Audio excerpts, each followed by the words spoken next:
Why, hello, human beings. How you doing today? My name's Sendo Q, and thank you for visiting my channel.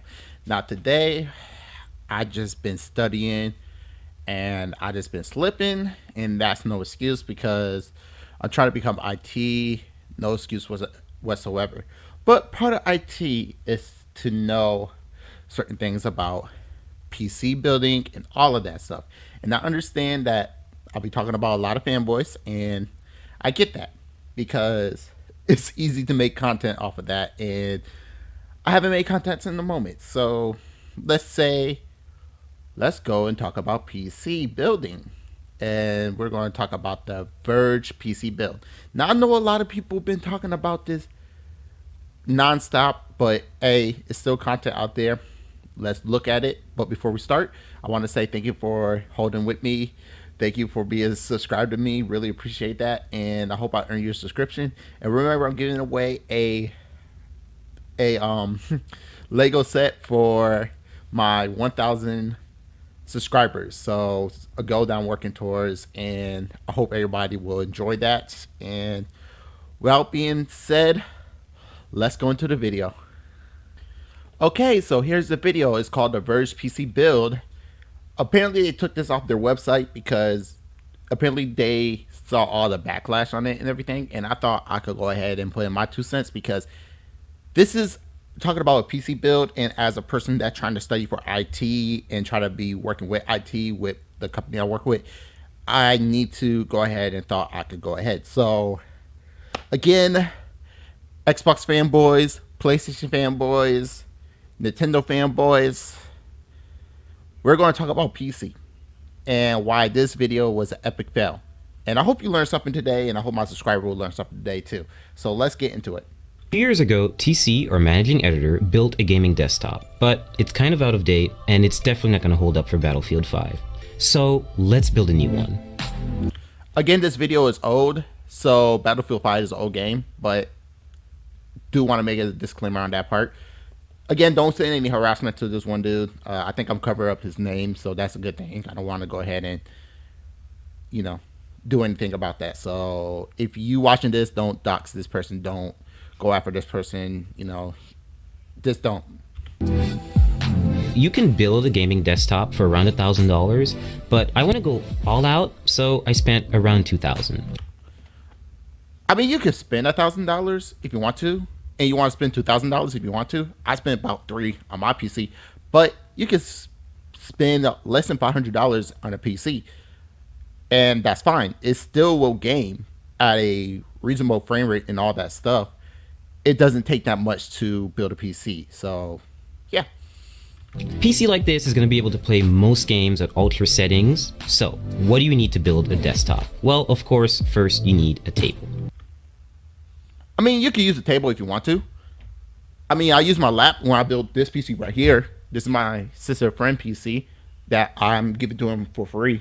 So I built that on my lap. I didn't do it on the channel because that was just a side project for me. So yeah, I built one on my lap. So I'm just missing a couple parts, but table, fine. Preferably not metal. If it's going to be metal, have an anti-static working surface layered on top of it, a thermal paste applicator, an Allen wrench, some tweezers to tighten up the wires, a Swiss Army knife which hopefully has a Phillips head screwdriver. Okay, thermal paste applicator. I see people use thermal paste applicator. I personally don't use it because all you gotta do is put the cooler on top of the CPU, and you just put the cooler on top of it, and it spreads out evenly. A Allen wrench. I know in the UK they call it Allen key, but I'm American, so I call it an Allen wrench. If you're doing custom loops, understandable, but you don't really need an Allen wrench. Those are not tweezers. Those are zip ties. You can use zip ties to keep all the cables together, but I also use, you can get these anywhere, Velcro strips if you want to, so you can reuse it. That's fine. And don't get me with a Swiss Army knife with a screwdriver. The whole thing about it is you're working at The Verge. You're a tech company. You talk about tech and all that stuff, and you telling me that nobody in a tech company don't have a screwdriver. That's beyond me, dude. You have to have everything that you need. So if you're building a PC, make sure you have everything that you need. Don't rely on the Swiss Army knife that have a screwdriver. You can use it to cut boxes, that's fine, but just get a regular screwdriver. In it. And last but not least, an anti-static bracelet, which is to protect you and the parts. These are the parts. That's not an anti-static bracelet. It usually be like a blue, and it have like a piece of metal that goes against your skin, and that thing is connected to ground. So you put on your power supply to keep yourself safe, or anything that's like grounded metal that's grounded, so you don't hurt the parts. You wearing a wristband that usually people give for cancer or anything that have a symbol or meaning behind it. So that's not a anti-static wristband. So you're failing so far, dude. Parts you're going to need. But more importantly, before we get there, we need to understand what these parts are doing and how they interact with one another. To better understand the parts that make up a desktop, let's try to understand them individually. The processor is like the computer's brain, a base of calculations that control everything the computer does. The motherboard is like the foundation, serving as a main structure for all other parts to be added to. It also allows the other parts to communicate with one another, which also makes it kind of like a nervous system. Graphics cards are responsible for rendering and processing visuals into what you see on screen. Our PC's power supply is of course channeling electricity, in that it adjusts and provides the right amount of energy to keep it running. Last but not least, RAM, or random access memory, and your hard drive are good examples of short-term and long-term memory, respectively. If you want to better understand what kind of computer to build, then first figure out what you want to use it for. A gamer might care more about a graphics card than, say, a video editor who might want extra RAM to assist with editing large files. If you're building a budget build for video streaming, say under $1,000, you want to focus on parts, like a Core i5 or Core i3 processor, that require less energy. They'll be less powerful, but then you'll be able to scale back the cost of several other parts.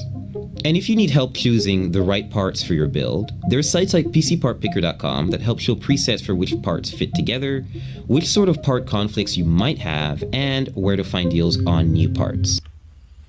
Okay, so the PC part picker is a key thing where we use to see if parts are compatible with stuff. So PC part picker, if you ever try to build a PC, go to PC part picker and try to put everything together. Also with Micro Center, with the website, it's actually pretty good. Newegg is actually pretty decent too. So, but the main thing we go to is PC part picker. That's amazing. All the other stuff that he explained sounds pretty on point. But as far as video editing and stuff like that, they're going to need a GPU, and they're not going to concentrate on CPU or RAM like that. They're going to need everything. So it depends on what you're doing, then that's fine. But if you need building a budget PC, that's fine too. You know, come back on your budget and everything and see what you could do.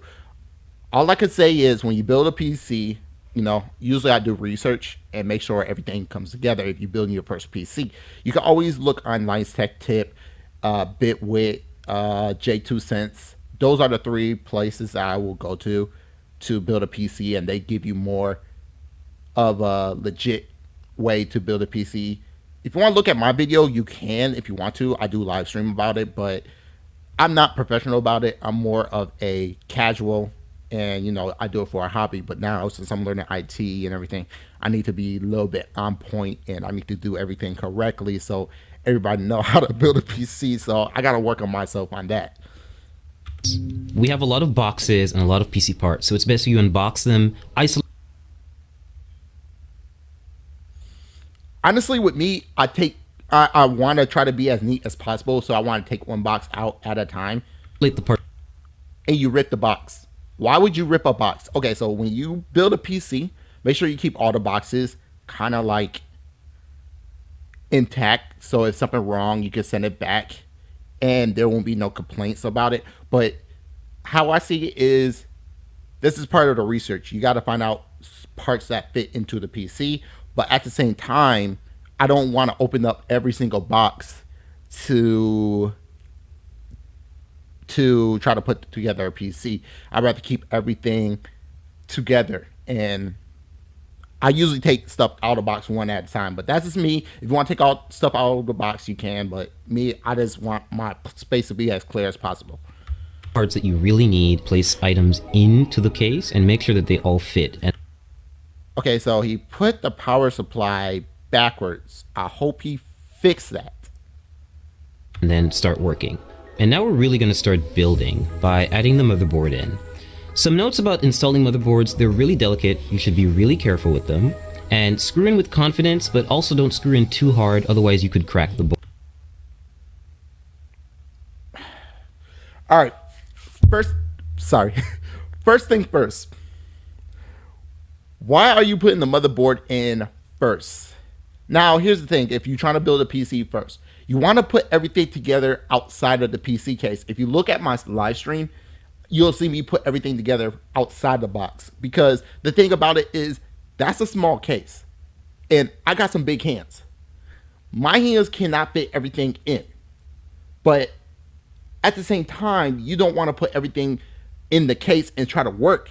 And then we always say screw in wrist tight. I mean, he's a meme where it's a screwing with confidence. So you want to try to screw in wrist tight. You don't want to over screw, or you're going to strip the screw of it, the standoffs.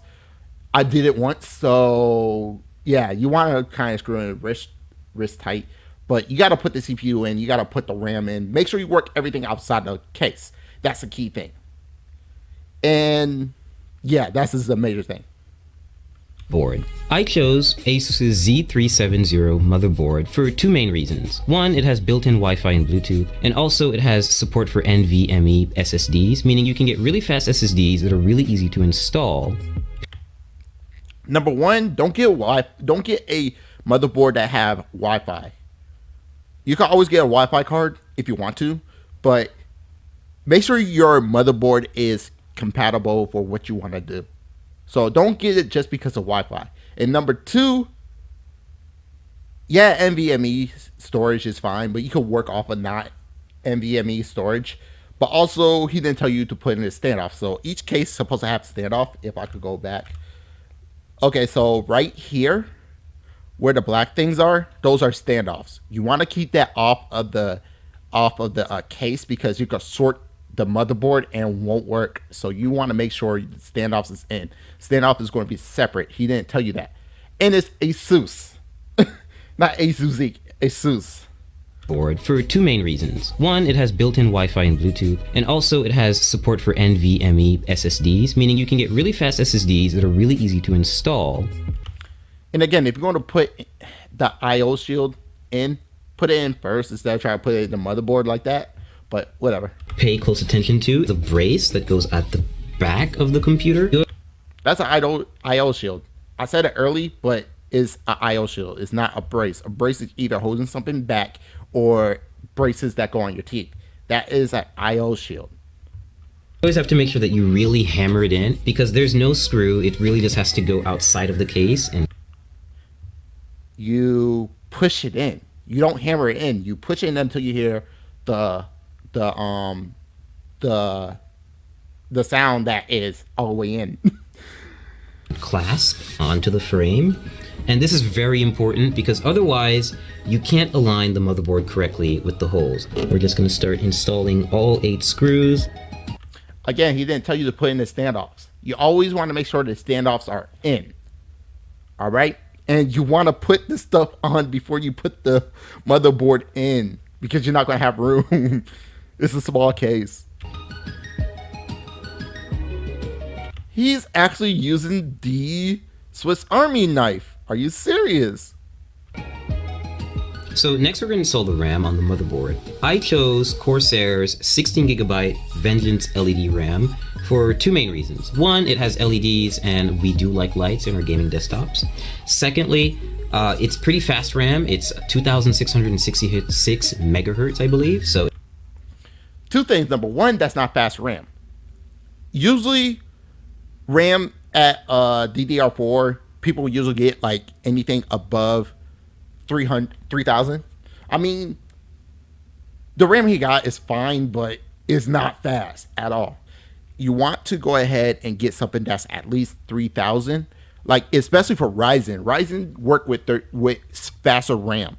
So you kind of want to go ahead and stay in the 3200s, or me personally, I got 3600s in my PC. Second thing, just because it got RGB doesn't mean that you should get it.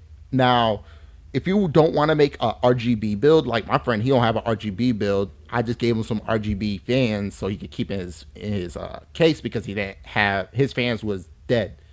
He did none of that parts was RGB. I just gave him some RGB fans I had left over. They just do the job. So if you could get PC parts that do the job with no RGB or anything like that or whatever, then that's fine. You don't have to have RGB. But if that's your preference, go for it. If you want lights, you can. That's an amazing thing that about PC building. You could get whatever you want. It's pretty fast, and this motherboard supports that speed, which is most important. Because it's a base speed.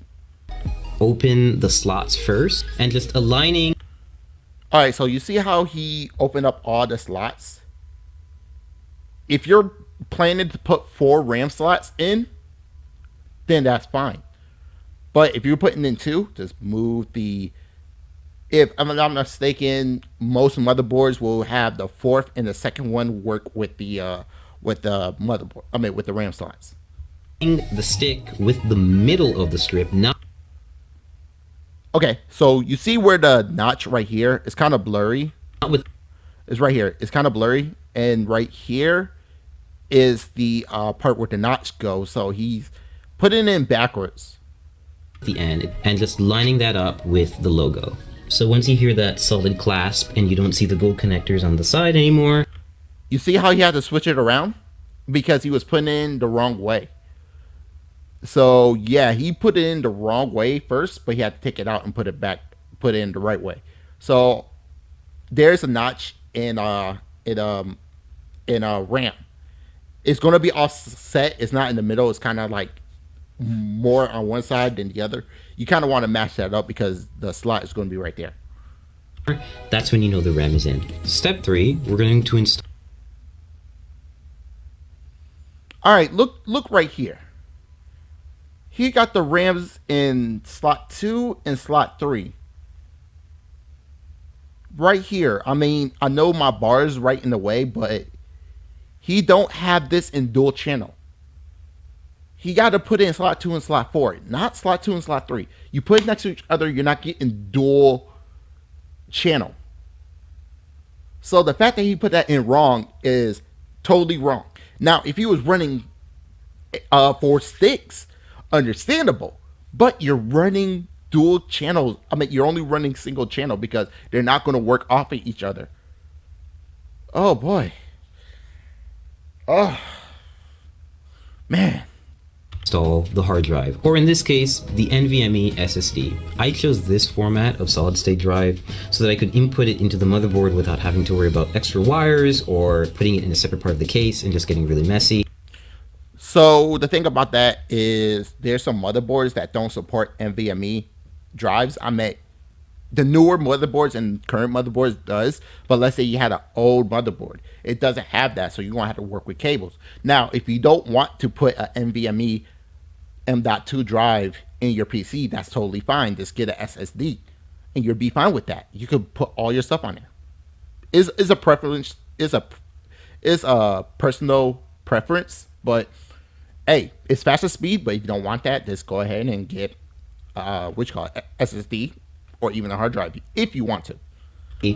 This is from Kingston and it's 480 gigabytes, so it's not a lot, but you can always upgrade this and swap it out. And it's... You made a $2,000 build PC and you didn't go ahead and spend money on a terabyte, and you don't have your standoffs on the motherboard, and you don't have your RAM change. Oh, it's only held down by one screw and the latch, so it's really simple and really straightforward. Speed for gaming is important when it comes to a hard drive. You want files to write quickly.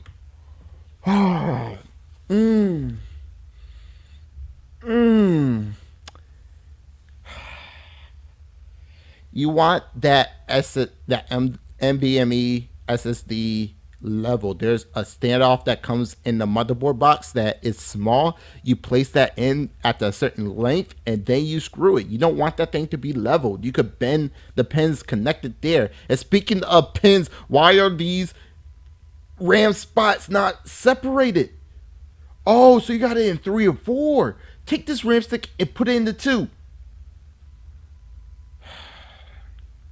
And you want games to load quickly, so that's why it's best if you use an SSD. Okay, so step 4. And he's using the screwdriver and the Swiss Army knife. We're going to install the graphics card. I chose PNY's GTX 1080, which is overclocked. And so it's a pretty easy installation. You're just going to find the gold connectors. And you're going to line this bracket with the back end bracket of your PC case. Now, you spent $2,000 on this PC? I mean, no disrespect to PNY. If you got a PNY graphics card, it's a graphics card, but you could have got a different brand. Where did the money went to? But it's a 1080. Fair enough. Now, which lane you choose depends entirely on what other parts you're going to put in the system. I'm just going to pick the top one because the SSD is at the bottom and I don't want to cover it. I just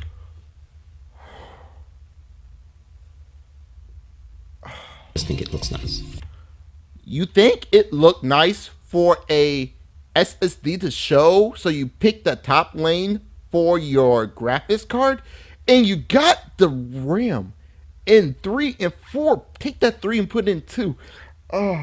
Okay, the RAM. I meant the graphics card. Put that in last because you still got to work with cables and stuff. He didn't put the CPU in. He didn't put the standoff in the on the M.2. He didn't change the RAM. He didn't connect the front cables in. There's so much stuff that he could have done. The graphics card. The graphics card need to go in last because you got to make sure everything is connected. Second, you pick the top lane because you want to show the M.2 SSD. Do you not know the top lane will give you 16 gigs of speed? It's the fastest lane that's closer to the CPU, which you didn't install at all. So the fact that you didn't do all that, you don't know nothing about PC parts. I'm surprised you even got a job here. Click down. Take your remaining brackets and just put them in the spots that you haven't used. Why you took out the brackets in the first place? And this is where I say, like, you want to go one at a time because I don't take all my brackets out. I only take out the certain brackets that I need to. But hey, whatever. You don't have to screw these in. They get bolted down by the back end bracket. No, because I had the same bracket on this PC right here, and I still screw it in. You want to make sure the GPU is secure as safely as possible. And your GPU is installed. Power supply time. I chose Corsair's 850 watt power supply because I need enough headroom for ray tracing GPUs when they come out, and I don't want to have to upgrade it again. I want to defend him on this because a lot of people say you go with a power supply that match with your GPU, all that stuff, make sure everything's connected. Now, if you got money to spend more money on a power supply, I'll say go ahead, because if you want to upgrade, yes, you have the power wattage that you could upgrade with. Like, I started off my build with 850, and I upgraded to a 6900 XT, and my PC working just fine. So I give them that. Upgrade to a higher graphics card. I'm not graphics card, but a higher PSU. So all you have to do is take the brick and make sure that you align it with these little insulating pads. Okay, you didn't put it in. But those are not insulating pads. Those are anti-vibration pads because fans go round and round and it might vibrate. That will stop it. So the power supply doesn't short circuit and come into contact with the rest of the system. Then why are you touching the power supply? The power supply is already grounded. That's if you had a correct anti-shock wristband, you'll know that you put it on the power supply because guess what? Power supply are grounded. So just take it in, slide it in nice and easy until you have a snug fit, and then shift it to the back. And You try to get people's houses on fire.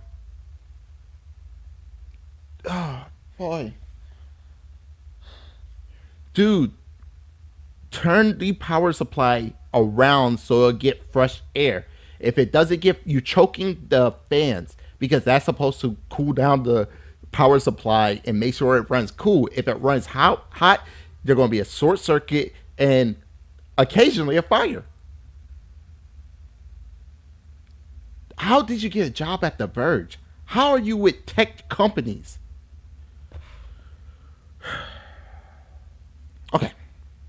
and make sure it's right up against the frame. Now you just take the required screws and you tighten and screw in. So next step, we're going to install the CPU cooler. In this case, it's going to go on the top end of the case, and we're just going to have the hose hang out for a little while until we install the processor, which is going to come a little later. Always be sure to try to... The processor, the CPU is supposed to be the first thing you added in there. That's the first thing. You always want to add that in there first because guess what? Because with the cooler you have, it need like a back bracket somewhere where he didn't tell you. I don't know what brand this is, but certain CPUs have CPU coolers have back plates that goes on the back of the motherboard. If he knew that, so he don't have to take everything out of the motherboard. If he connected the cooler after the CPU, then he would have known that. And second of all, where's your fans for your PC for your cooler?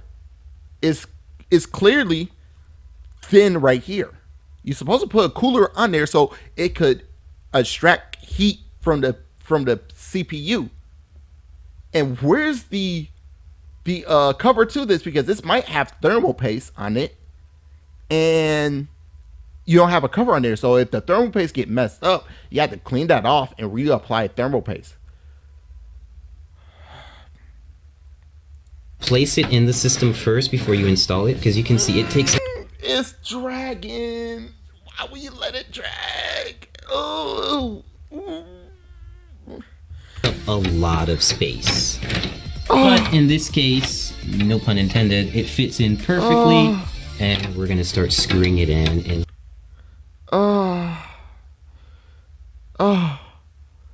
This is messed up.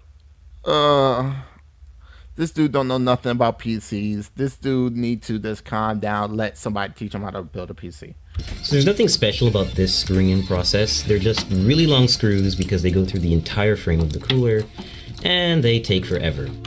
You know why they take forever? It's because you don't have fans on them. Because those are coolers that put fans onto your cooler. If you knew that and you read the manual, like with this right here.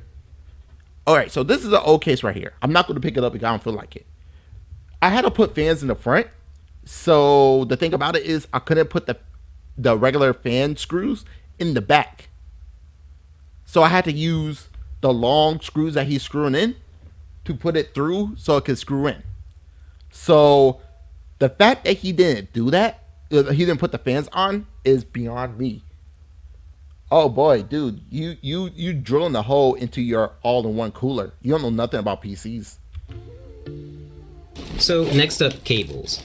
Every power supply is going to come with a big bag of Velcro cables. It's kind... Again, no, it doesn't. There's three types of power supplies if you're talking about cables.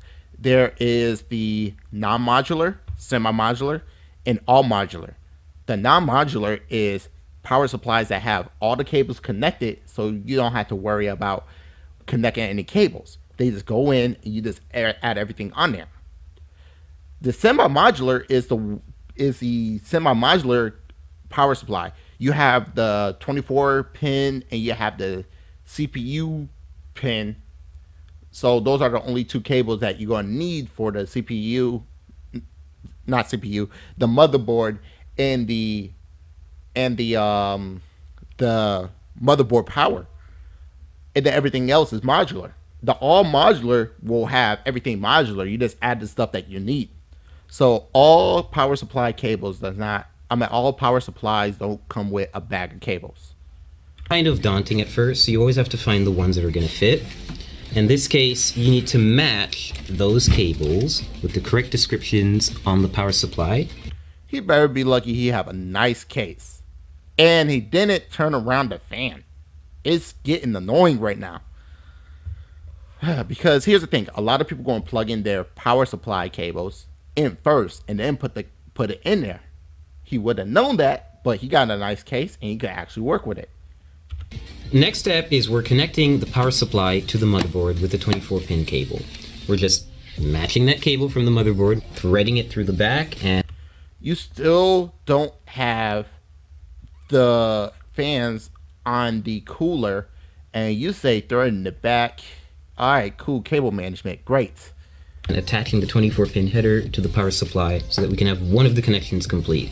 The next few additions will be for the GPU, for any specific...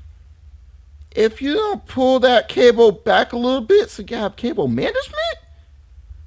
Specific ports that the case has, for any lighting that the case has, the CPU cooler, anything else really. We're installing the CPU, the heart of the computer or the brain, depending on how you look at it. So to do this, we're just going to remove the plastic covering. You did not add the CPU in, did you?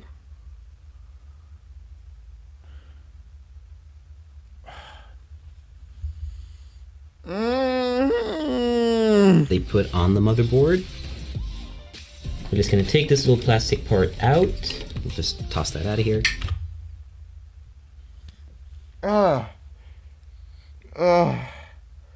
That's an Intel CPU. The pins is on the motherboard instead of the CPU. Ryzen have the CPU on the pins on the CPU, and you put it into the motherboard. With Intel, you got the pins on the motherboard, while the CPU don't have the pins. So the problem with that is you need something to cover it. So if you don't have that cover and there's something wrong with your motherboard, guess what? They're not going to accept it because you threw the cover away. How dumb can you be, dude?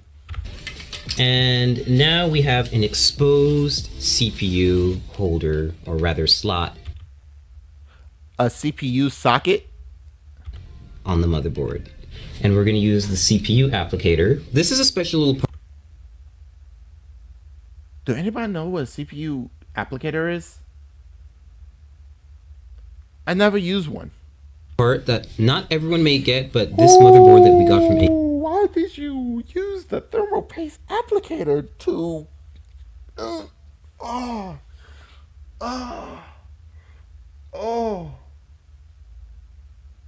you don't care. You don't care. Asus definitely does have. It's called a CPU installation tool. It makes it really useful if you want to install a Core i7 hexa-core CPU. Yeah, we've got one, and it's an 8th generation chip, and it's ready to go, and it supports overclocking. Congratulations. Why are you flexing about that? So what? So what having this little installer does for you is it's basically a brace that you can apply. This is like a brace. So here's the thing, everybody. If you're trying to build your first PC, so there with Intel is a little bit easier in my opinion because they got the notches on the side. But here's the thing, all CPUs gonna have like a little arrow on the corner. You gotta look for it. It's kind of small. You match that arrow to the arrow on the motherboard, and all you gotta do is drop it in there. Some people kind of like wiggle it.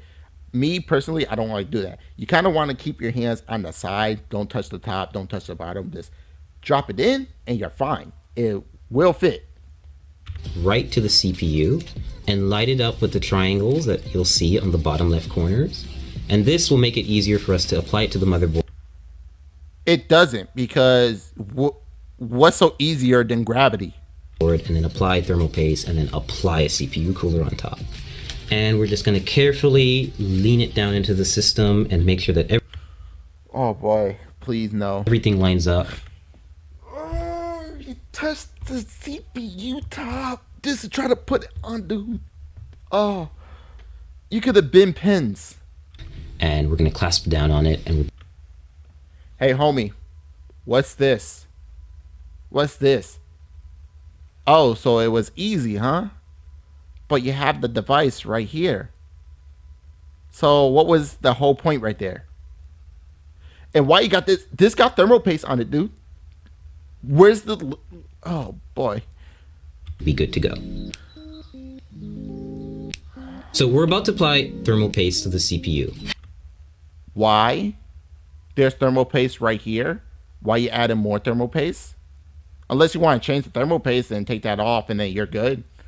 I got some good thermal paste that I kind of want to use. So if I got a CPU that have thermal paste on there, I wipe it off and swap it. Every CPU cooler actually comes with a bit of thermal paste already neatly applied in a It sure does. circle around it, but it's usually not enough. It's good, essentially PC building practice to have a little bit extra and layer it on top of the CPU. The final portion is to add the CPU cooler to the top end of the processor. So you're gonna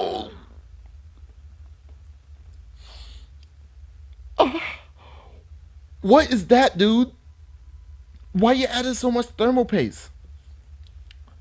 Okay, everybody, there's a thing in the PC building market is how you put thermal paste on there. Some people put like a P dot, some people put the X, square, smiley face, everything like that.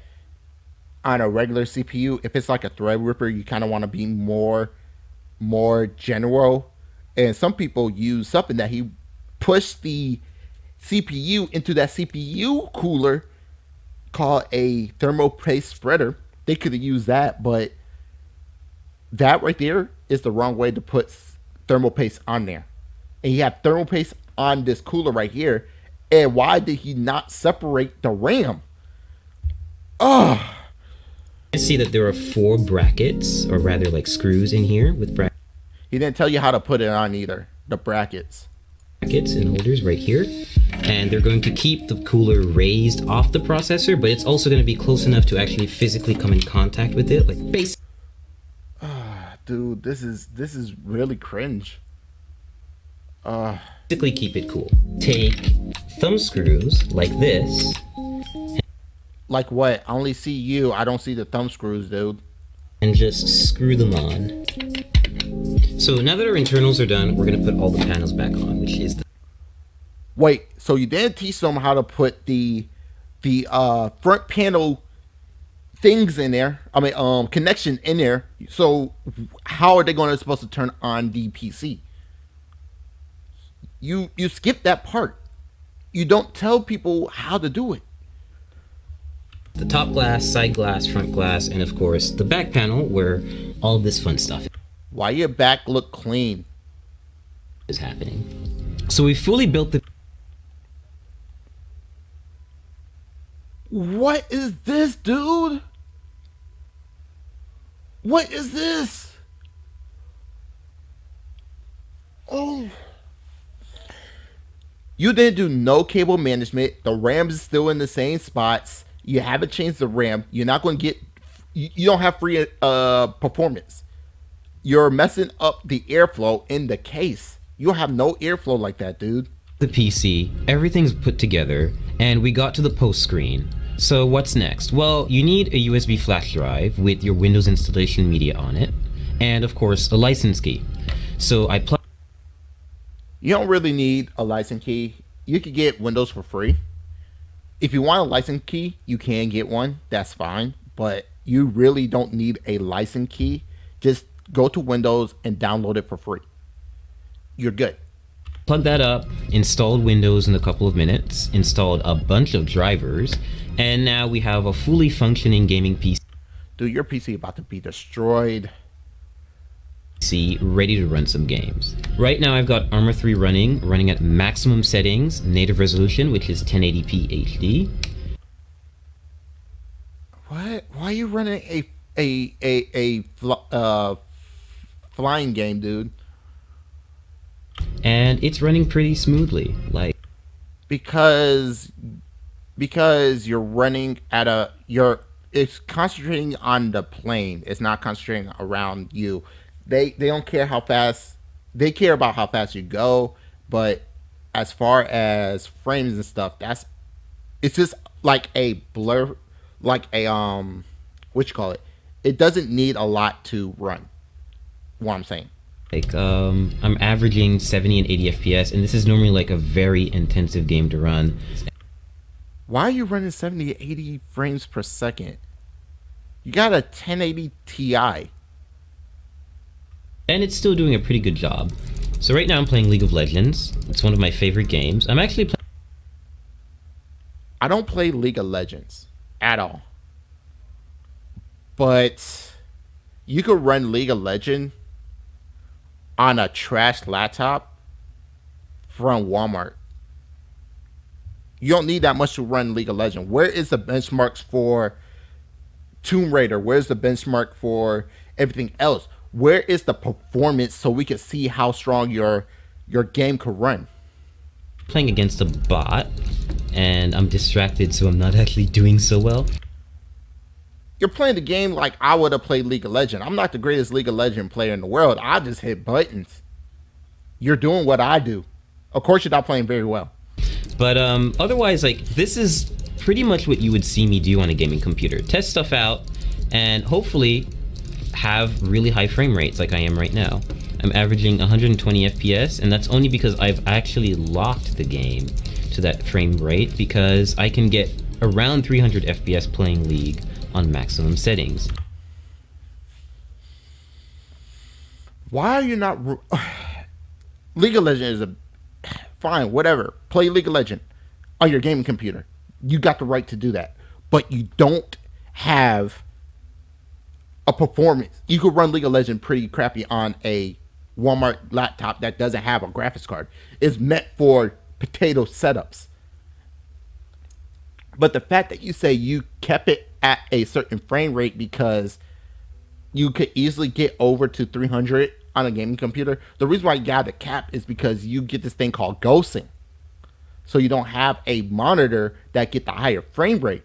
Like, I would never go, like, I know I can't go above 144 on my monitor because my monitor is 144 frames. If I want to hit over that, then I'll get a better monitor so I won't experience ghosting. Which is a little bit absurd, and you don't really need that, so I locked it. Building a... Dude, you got a PC where you're supposed to do performance on it. You want to go overboard because you're testing out games on the PC. Why would you not want to go overboard? Gaming desktop has been a great experience. I'm able to max out a lot of my favorite titles, and I'll be able to play a lot of upcoming titles like Battlefield 5 and Cyberpunk 2077 without worrying too much about the parts I have. Oh, yes you will. Like, dude, your PC is completely trash. Hate to say it, but it's completely trash. You don't know how to build a PC. You don't know nothing about PCs. You can say you do, but you don't. I don't think you even work with IT. I think they just see a dude with a glasses thinking about, hey, this dude is a minority. Let's build a PC right here.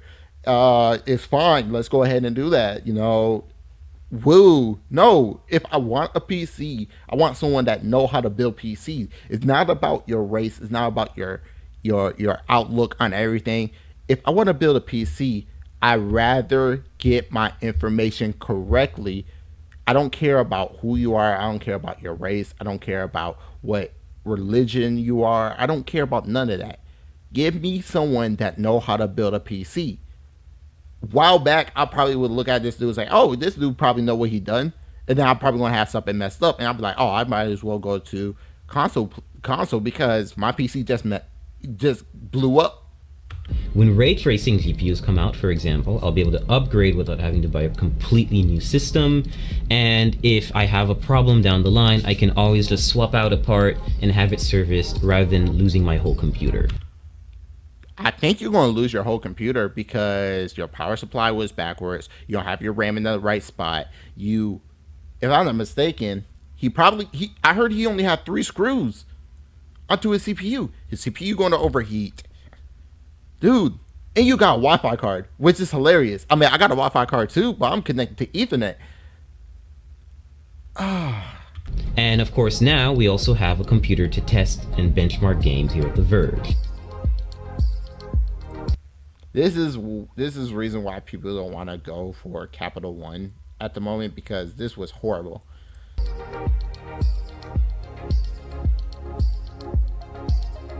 Thanks for watching. Let me know if you've built a computer before yourself, or how you would spend $2,000 on your own build. I'm really interested in seeing what sort of parts you guys would get. And don't forget to like this video and subscribe to The Verge if you haven't already. So a few years ago... So here's the thing. What he said right there, put in the comments and stuff, they deleted comments, they deleted this video. There's a fact that there's a comment down there. There is a reason why, because people could say if there's right or wrong reasons on the video. The fact that he didn't sit there and tell you how to connect the front panels on, how to do all of this, is mind-blowing.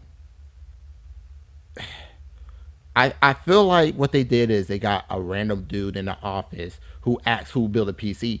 He probably built one himself, but last time I saw on his Twitter, not on his Twitter, but off of somebody's video, the cables was so messed up. Just because you build one PC doesn't mean you have the whole experience. Now, I'm not saying I'm the greatest PC builder in the world, but I know what I'm talking about when it comes down to parts. I do a lot of research. I do a lot of stuff just to build a PC.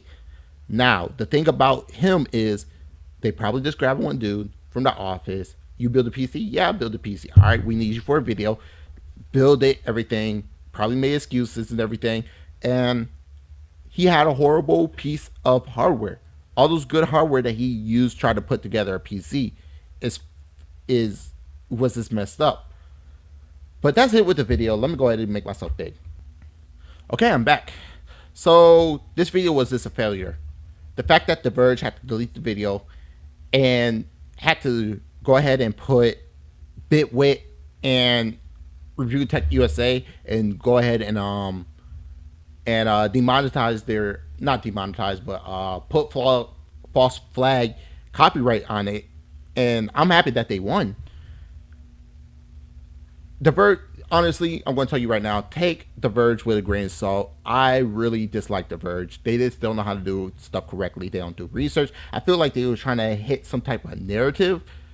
And like I said, I don't care what race you are. I don't care what beliefs you have. I don't care about what political viewpoint you are. We're all human. I want a human being to teach me something that you're trying to teach. Now, with him, it was a whole failure. He don't know how to build PCs. He don't know nothing about PCs.